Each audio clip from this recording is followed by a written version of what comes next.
Hello, Mr. Stevenson. How are you? I'm good. I'm good. I'm good. We had a great conversation kind of a week and a half before Oscar Valdez. Good catch. Um, and again, another amazing performance. Were you happy with it? Yeah, I think this is one of my best performances. I liked it the most. Honestly, I felt like my IQ was on a high level, and I got to show how good I am. I was so good. I feel like that people don't even understand how good I was. You started to sound like Muhammad Ali, that you put the lights out before you. If your very harshest critic, okay, would say one thing about that performance was, and I pretty much know what your answer is going to be, you probably could have stopped Valdez if you'd really gone for it. That's what your harshest critic would say. Yeah, I hear y'all, but you got to understand Valdez is a decorated fighter. He's 30-0, been in wars, and he's a great fighter. So I'm not gonna take nothing away from him. I felt like I did step on the gas at times. There was times where I got to the inside and we got to fighting. I let my hands go. I stood in front of him. I wasn't just moving around and making the fight boring or any type of way like that. So I hear people, but I kind of just disagree because I just feel like, if it was anybody else on that night, they probably would have got stopped. But I feel like just respect to Valdez that he's just a tough fighter. He's a tough mental fighter. Like I told him before the fight, I was gonna mentally make him quit, but physically, I don't see him physically quitting against anybody unless you just knock him clean out. I'm really pleased you said that's one of the most pleasing performances, because I agree with you. And you had said to me those exact words going in, that you were just going to show all your boxing IQ. And again, you look so comfortable in the office. And we had that amazing chat.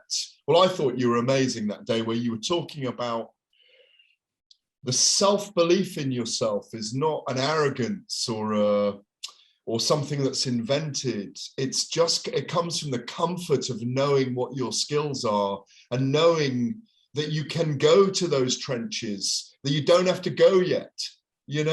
that we haven't seen you go to yet. So I do get it.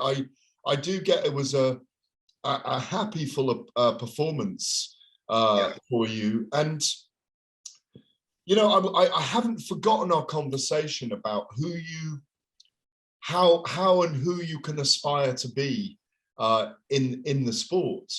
Do you now go for Roger Gutierrez? Do you wait for the winner of Joe Cordina over here in Cardiff and Kenichi Ogawa? I was trying to tempt you before that fight's been announced, since if Joe Cordina wins against Kenichi Ogawa, and it's a very good fight, that, and Cordina's come down in weight. He's a very adept boxer. He's boxed at the amateurs at the very highest level, and this is his time. Would you come over here and fight Cordina and show your British fans your skills that pay the bills? Yes, I would love to do that. I feel like honestly, like they kept talking to me about Archie Sharp, and it's like, yeah, such and such Archie Sharp. I'm like, so I've been like paying attention, but I know Joe Cordina. I knew him since like the amateurs. Like I know, like I don't know him, like me and him don't like talk or nothing like that, but I know who he is. Like I always paid attention to him, like as a boxer. I always seen him fight, all that kind of stuff. So I knew who he was already, and I've been telling people already. I'm like, yo, Cordina is a better 130 from England. I feel like he's the best boxer. He would be like the best test.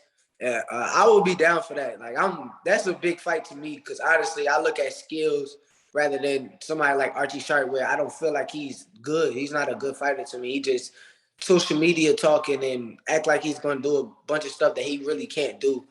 But with Joe Cordina, when I look at him, it's like I really see like a real challenge. I see a real test in front of me, because I don't take nothing away from him. But he got to get past guy first. And until then, once we cross that bridge, I'm willing to fight. He's a big 130, like you say. He's coming down in weight. He's definitely got the size. He got the skills, good jab. I would love to. I think that I beat him. Don't get me wrong. I know. Well, I know I beat him. Not. I don't think. I know I beat him. But it would be good just to be in front of another skillful fighter who know how to box. And the British audience as well, Yeah, because in front of a Brit. I would love to fight him in front of them. But I won't. Only thing I want him to build his fan base a little bit more. Like just maybe after the fight with the guy after he win the world title, maybe like do a defense or like something like that, like where he could build his fan base. Because I don't know how big he is in England. I feel like a lot of people talk to me about Archie Sharp more than they talk to me about Cordina, and I just feel like he's a way better boxer. I feel like honestly he should try to fight Archie Sharp over there in England. That he's the way better boxer or something like that, just to build up a big fight with somebody like me. yeah, I mean, I think rival promoters they are, but we're good. Like you say, it'd be a great fight to have. And I spoke to Joe about you as well, and he knows as well that he's got his hands full with Agawa. Agawa is a very aggressive Japanese warrior, isn't he? He's very straight with his work, and he's very brave. And he's that typical kind of never say die Japanese fighter. He's got power in that straight right. He's got good hooks, and he brings it, doesn't he? You know. I seen him though. I think I seen him fight Tevin Farmer, and I just wasn't too much impressed with him. Like after what I seen when he fought Tevin Farmer, and his last fight when he the other southpaw dude. He looked good with that dude, but I don't know. I wasn't too much impressed with him. I feel like Joe Cordina is the better boxer. He just got to watch out for the punch. It's a big step up for him in his career. And like he said, and when I mentioned you to him, he was like, whoa, don't get me wrong. And he has utter respect for your skills. He was glowing. And he said, those are the kind of fights that I would love to have because you want to test yourself against the very best. He said, don't get me wrong. He said, I'm a fan of Shakur, you know. I mean, how can you not watch Shakur? So, you know, yeah. I just want to see you over here. I'm pushing it every time. Yeah, I think that I'm a fan of him too. Like, I feel like that is definitely the fight. But I just feel like it should just build a little bit more so it can be a lot. That way, I don't go over there and it's not, a million people in the audience. Like, every time I see people fight, people in the stands in the audience, and I would love that type of atmosphere once I get over there. So I would want him to like just build his fan base a little bit more. I think that they're gonna gravitate towards him a lot more in the next year or so, or the next 2-3 fights. They're gonna gravitate to him because they're gonna realize how good he is. Did you get a chance to? You spoke very maturely about the women's fight on the same night as your fight with Valdez. I was there in New York. You can slap me when you see me for not being at yours. But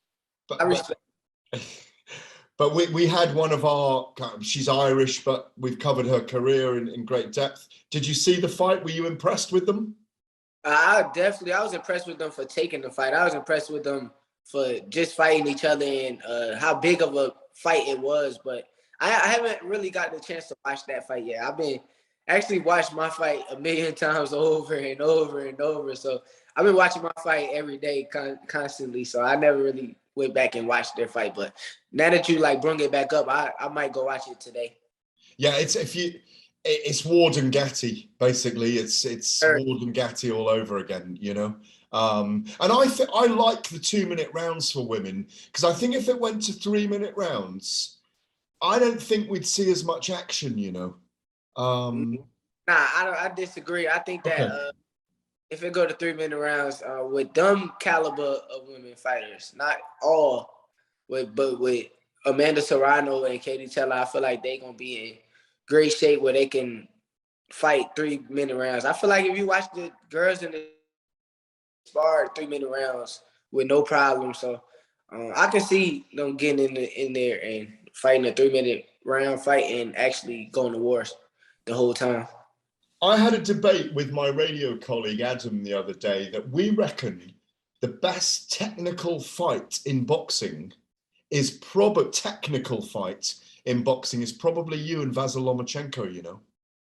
Yeah, I can see why. That is definitely the best. Like, What? Tell me a better one. Tell me a better one. none, none, none. We got great footwork and boxing skills. Like we got real boxing skills. Only thing with Lomachenko, I got a lot bigger over the past year. Not the same size as what he remembers. So whenever he see me, he's gonna be like, and fight night is a difference. I done gained the weight, and then he gets across from me. It's like I don't know. I'm not like no Rigondeaux. Like when he fought Rigondeaux, he was the bigger fighter. It won't be that type of fight. Like it won't be him getting in the ring with somebody he's a lot bigger. It's somebody he's actually, if not the same size, I'm probably bigger than him. I feel like, and he fight 135 because he's not a real 135 pounder. So he's more of a feather, really. He's a feather. Yeah, right? I mean, not really naturally. a 35 pounder. So at the end of the day, I just, I think, I'm the better fighter. Don't get me wrong. That's how I feel about it. But Do you think you will meet him? Do you think you will meet him? Yeah. I feel like I don't got no choice. I feel like he's with top rank. It's gonna happen. Like it's nothing that's gonna stop us from fighting each other. I don't know to fights. I don't duck, and I believe in myself 100%. So at the end of the day, I could see me and him getting in the ring and squabbling. Who do you think you are gonna face next? Do you know yet?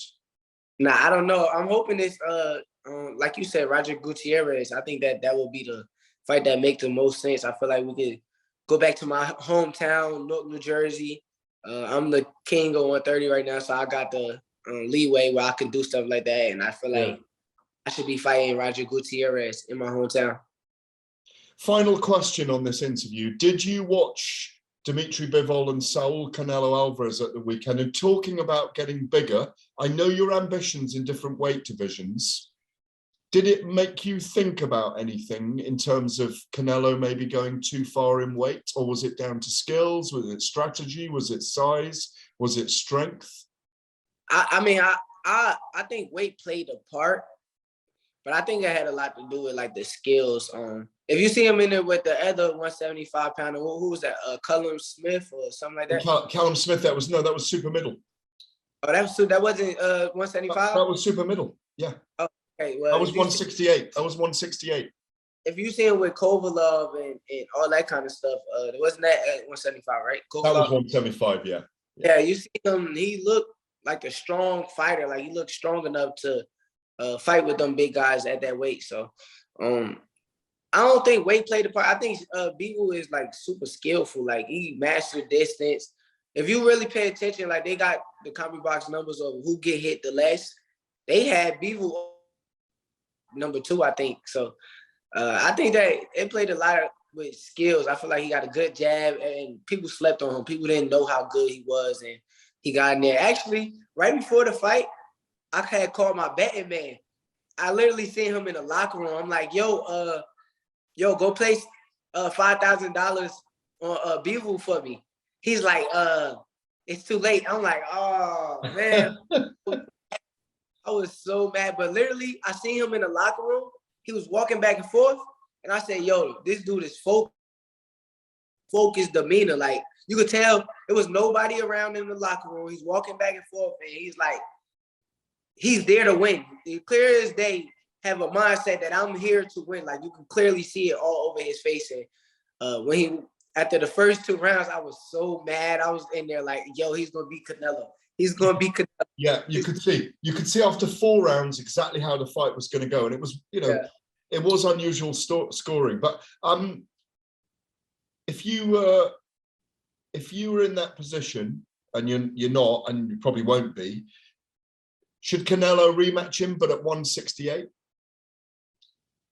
I mean, me, I got a lot of pride. So at the end of the day, my pride always going to kick in. I would rematch him for sure. I would rematch him, but I would try to do the 168. But if, the ball's in his court now, at the end of the day, he just be the best fighter on the planet. So you got to go with his terms. If he say 175, we fought at 175 this last fight. I would just try to get like like you said, a rehydration clause where he can rehydrate to us. Other than that, truth be told, I would have to do what he's saying. I would want my get back if I was Canelo. Final one on no questions about self-envy. The final one, what are you doing for the next few months? Is it just business as usual, staying in the office, staying with it all? Oh yeah, most definitely. I was in the gym like 2 days ago. So like the next couple months, I'm just going to sit back, enjoy my daughter, my fiance, and just sit back and cool. I go play basketball. I go to the gym. Just that kind of stuff. I might hit a couple clubs every now and then. Go hit the Really? clubs. Yeah, maybe. But other than that, I'm just kicking it. I'm just cooling with my family. Like that's what I like to do. That's my peace. That's my peace of mind, basically. When you go to the clubs, are there moves and grooves or not? It's you know, people dancing and all that kind of stuff. But I'm like more so like a person who like to Jill. sit back. Yeah. Yeah, you know, I'm just enjoying. When I go to a club, I go for like the people around me, like for them to have fun. Like I enjoy watching my people have fun. So if I go sit in the club and just sit back and kick it while everybody dancing and they drinking, I don't do no drinking or nothing like that. So I just sit back and enjoy them. Like they really funny when they like. I Listen, it's brilliant to see you again. Brilliant to talk to you as always. Your love of the sport and what comes out from you over it is always a pleasure to witness. I thank you for your time, and I hopefully see you soon in person. Thank you. I appreciate it, man. Yeah, cheers. Cheers.